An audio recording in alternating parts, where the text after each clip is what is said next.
In this video, we are going to discuss morality and religion. And this will be the first in the series of universalist ethical theories, or ethical theories that stake a claim in universality or objective or objectivity, as opposed to ethical relativism and its varieties of ethical subjectivism and cultural relativism, right? So we're putting the relativist theories or camp aside and moving into the universalist perspective. So first we have to entertain a question, and that is, does morality depend on religion? So in other words, you can put this into a series of more specific claims. So if you are moral, does that mean necessarily that you are religious? And if you're religious, does that mean necessarily that you are moral? Right? Well, many people believe that morality does depend upon religion, that you have to be religious in order to be moral, and that without religion, there'd be nothing to restrain us from murder or rape, anarchism.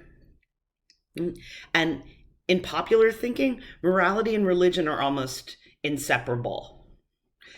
People commonly believe that morality can only be understood in the context of religion. And so it's assumed that since clergymen are the spokesman for religion, they must be the spokesman for morality as well. And you can see this when you have certain ethical debates or ethical committees in Congress, and they ask for consultants. You'll always see a clergy person in these committees or invited to speak, because they're often deferred to as authorities on morality.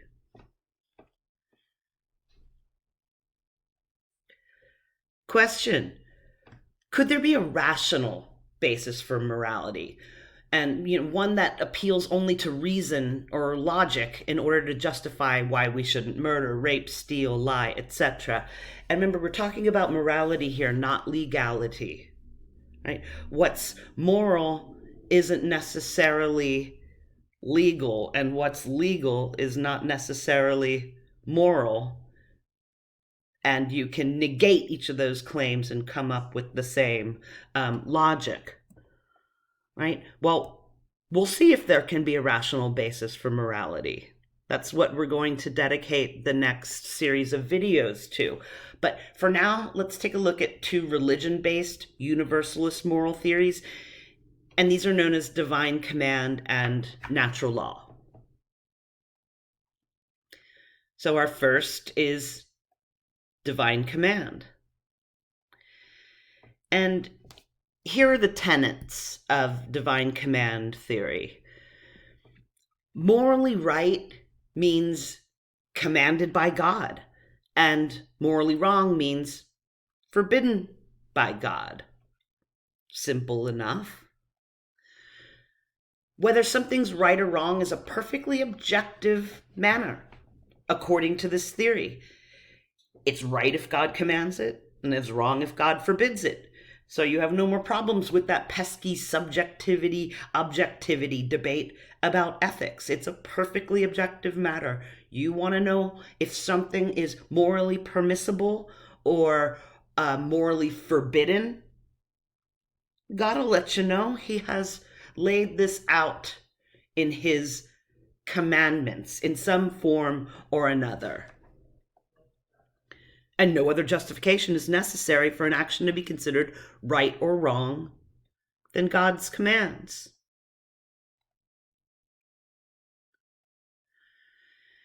So this theory is attractive because it explains pretty clearly why there are universal objective moral standards. And it's very simple. They exist because God's uttered them or communicated them through intuition or revelation to someone else, perhaps, or to individuals, depending upon the religious perspective, right? And they hold for all human beings, regardless of opinion or culture or taste or perspective. And also, it makes the messy job of determining right from wrong in different situations much easier. Right? The attraction of divine command theory and having this be one's guiding moral theory is that it helps you solve moral dilemmas. However, there are some standard objections to divine command as a theory of morality, right? So first, how can we determine what these universal divine commands are? This is a standard objection to the theory as a theory. So if God were to speak directly to us, like empirically, and in a voice that we can pick up with our senses, right? We'd have no difficulty understanding his commands. However, most people rely on the testimony of established religions, and different religions disagree about what God wants us to do, right? And also there is the classic constructive dilemma against divine command theory. And it goes like this, and we're going to elaborate upon this in the next slide. Is conduct right or good because God commands it? Or does God command it because it's already right or good? So here's how that argument breaks down into a premise and conclusion format. So either A, the right actions are right because God commands them, or B, God commands them because they're already right. If we take option A, then God's commands are, from a moral point of view, arbitrary, because he could just command anything and then it would be considered right. He could just point to any given arbitrary behavior and say, I want to make that right and good. I want to make that right and good. And that's going to be right and good. Right? And if that's the case, then moreover, the doctrine of the goodness of God is rendered sort of meaningless if his commands are arbitrary. But if we take option B, then what you're doing is you're admitting that there's a standard, an objective standard of right or wrong that is independent of God's will. God, who is supposed to be, as we know, omnipotent and all-powerful and all-knowing.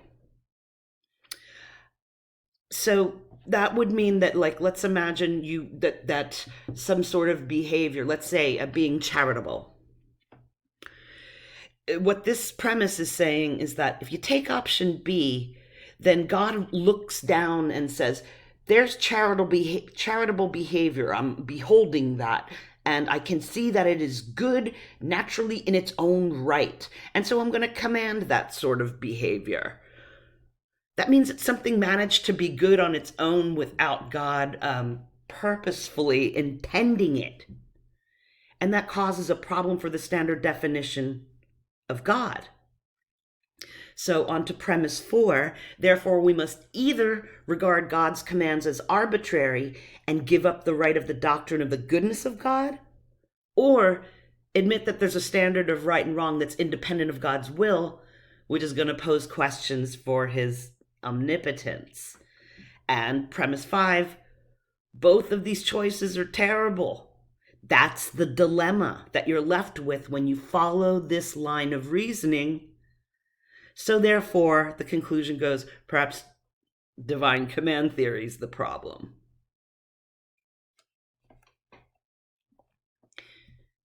Now, on to the next religion-based universalist moral theory is natural law. And St. Thomas Aquinas is considered the main scholar and holder or originator of natural law theory. And by the way, this is a main platform. I don't want to say platform, but this is a guiding theory in Christianity, Catholicism specifically. So there are three main parts to natural law theory, and so we need to break those down.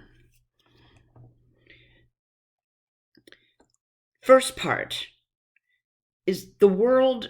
I mean, these are beliefs and premises essentially built into natural law theory.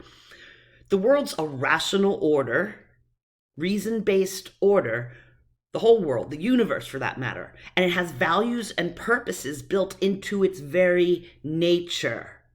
That's a metaphysical claim, right? Value, purpose, and morality is built into the structure of the universe. Another name for that is it's teleological, right? And it's teleological in the sense that it's not merely a realm of facts, right? A teleological perspective views the universe as not as a place where it's just a bunch of facts and things and processes that are devoid of value and purpose. That's the scientific frame, right? A teleological frame is making the metaphysical claim, essentially, that the world already has morality and rightness built into its very structure. And this line of thinking, it comes from Aristotle, who believed that everything that exists serves some purpose, some final purpose or function. And we can't understand a thing, or at least not fully, until we understand what it's for and unpack what it's for. And when you unpack what it's for, or what's known to Aristotle as its final cause, then you can understand the thing itself. The scientific frame dispenses of the notion of final cause or purpose in order to unpack the hows or the efficient causes. So for Christian thinkers of the Middle Ages, if it's the case that nature manifests value and purpose, that nature metaphysically manifests this, then it has to be the case that nature is the manifestation of God's value and purpose. Second part to this theory, and a corollary of the way of thinking that we just outlined, is that the laws of nature, quote unquote, they not only describe how things are in themselves, but how they ought to be, right? So things are as they ought to be when they're serving their natural purpose or function. And when they're not, then things have gone wrong, right? If something or some process is serving its natural purpose, once that natural purpose or function is defined, then they're doing the right thing. And when things or processes are not serving their natural quote unquote purpose or function, then they're doing the wrong thing. So moral rules are now viewed as deriving from the laws of nature. They're logically linked under this theory. Some ways of behaving are natural, hence good. Others are not, hence bad. And I'll allow your imagination to work on this for a minute. Right? What sort of behaviors might be considered bad because they're not fulfilling their natural purpose? And what sort of behaviors might be considered good, or at least morally justifiable, because they are serving their natural purpose? I'll give you a hint. Sexuality is a good one to take a look at, where this as an illustration. So homosexuality, under this theory is morally wrong because it cannot fulfill its stipulated natural purpose, which is procreation under this theory. But it's morally permissible when it can. Right? So heterosexual sex is morally permissible under certain covenants, right? Because it at least has the potential or possibility of fulfilling its natural purpose, which is procreation. And the third big premise behind natural law theory is this. I mean, one follows from the next. That makes moral judgments dictates of reason. The natural laws, quote unquote, that specify what we ought to do are laws of reason, which we're able to grasp because God's made us rational beings. So the best thing to do in any circumstance then is whatever course of conduct has the best reasons on its side. God has equipped us as rational beings, beings capable of reasoning on both sides of an issue and weighing out consequences, right? The thinking goes that we've been gifted with this so that we can behold how God wants us to behave. And the whole universe and every way and everything and every process operating within it is testament to God's rational will for us. Right? But this also means that the religious believer doesn't have any special or exclusive access to moral truth. But a religion that's predicated upon natural law has special access to it. You know, I'm looking at this right now, and that seems a bit contradictory. I'm going to say, let me take this back for a moment, and I'm sorry to disturb the presentation. A religious believer would have special access to it, but not exclusive access to it. It's like you might be fast-tracked, let's put it that way, but it's not the only way to get to moral truth. And then there are some standard objections to natural law as a theory of morality as well. And the first is that it confuses the is and the ought. And that's also known as the naturalistic fallacy, as both philosopher David Hume, and philosopher G.E. Moore have pointed out. So that goes like this.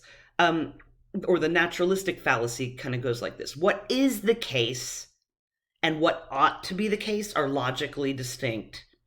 No conclusion about one follows from the other. So, in other words, you've got the fact-value distinction being kicked in here. Facts are one thing, values are another, and you can't derive an ought from an is, logically speaking. So let's take our homosexuality example. Perhaps it is the case that the sexual act, that the main, let's put it this way, even if it is the case that the purpose of sex is procreation, logically that doesn't entitle you to conclude that it ought to be the case that you are heterosexual, right? Even if it is the case that homosexual sex does not result or cannot result in procreation, that doesn't entitle you to conclude that you ought not be homosexual, right? This is a logical objection. And also a more intuitive or commonplace objection is that natural law theory's gone out of fashion because the view of the world on which it rests is not in keeping with modern science. And I touched on this a little bit earlier, right? So scientists from Galileo to Darwin and onward have produced explanations of natural phenomena that make no reference to values or purposes. If you remember, what I had said was you get rid of that Aristotelian teleological search for what's the ultimate purpose for this thing or process, right? Or the final cause. That's just been dispensed of in a lot of our explanations. We're looking more for the just simple cause and effect, or the how of natural phenomenon, not trying to stipulate a why or what's the ultimate purpose or good of this process or phenomenon, right? So in other words, it's natural law theory is perceived as antithetical to scientific thinking. And that's another common objection to natural law as a moral theory. So in this video, we covered the relationship or lack thereof between morality and religion. And then we unpacked the religion-based universalist moral theories of divine command and natural law, and took a look at some of the standard philosophical objections to these theories.